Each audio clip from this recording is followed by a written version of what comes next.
Riot just uploaded Deadlock's official gameplay trailer, showcasing all of her abilities, so in this video I'll be explaining each of them and what they can do. Getting straight into it, Deadlock's first ability is called Barrier Mesh. This is her signature or E ability that you will get for free every round. You throw out a disc, and when it lands, it generates barriers from its origin points which will block character movement. You will still be able to shoot through it and clearly see through it, however you cannot walk through it. Instead, you'll need to either shoot one of the little origin points on the side, or the main one in the center. Destroying the center one will drop all 4 walls, but it has a lot more health, whereas destroying one of the small origin points is faster, but it will only destroy one of the barriers. Next up is her C ability, which is called Gravnet. You throw a grenade, and when it lands, it immediately detonates and sends out this giant field. Anyone caught in it is then forced to crouch and move slowly, and as you can see here, to stop crouching you need to remove the net, similar to how you would remove being tagged by a Cypher camera.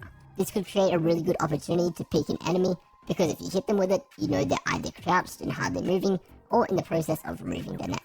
After that we have her Q ability, which is called Sonic Sensor. You deploy the sensor, and it will then begin to monitor an area for enemies making sounds. If it detects anything like footsteps, weapon fire, or significant noise, it will then concuss that area. You can tell just how massive this area is when you go to place it down, and the sensor will also be invisible to enemies, at least from a distance away. As of right now, we don't know how close you can get before it will be revealed, but I imagine the reveal radius is similar to like Cypher's Tripwire or Kildore's utility. Then finally we have her ultimate called Annihilation. You fire to unleash a pulse of nanowires that captures the first enemy contacted. This enemy then becomes cocooned and is pulled along a nanowire path and will die if they reach the end. This nanowire cocoon is destructible though, and you can be freed from it. The really interesting thing to note here is how you can sort of bounce this ultimate off walls.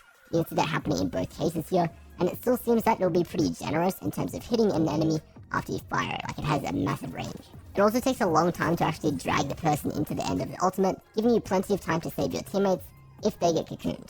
Keep in mind that all of these abilities are basically being showed in their best use case with no attempt to counter them, so of course in these videos alone, they're all going to look quite strong. But anyway, that is Deadlock and her utility explained. Which ability is your favorite?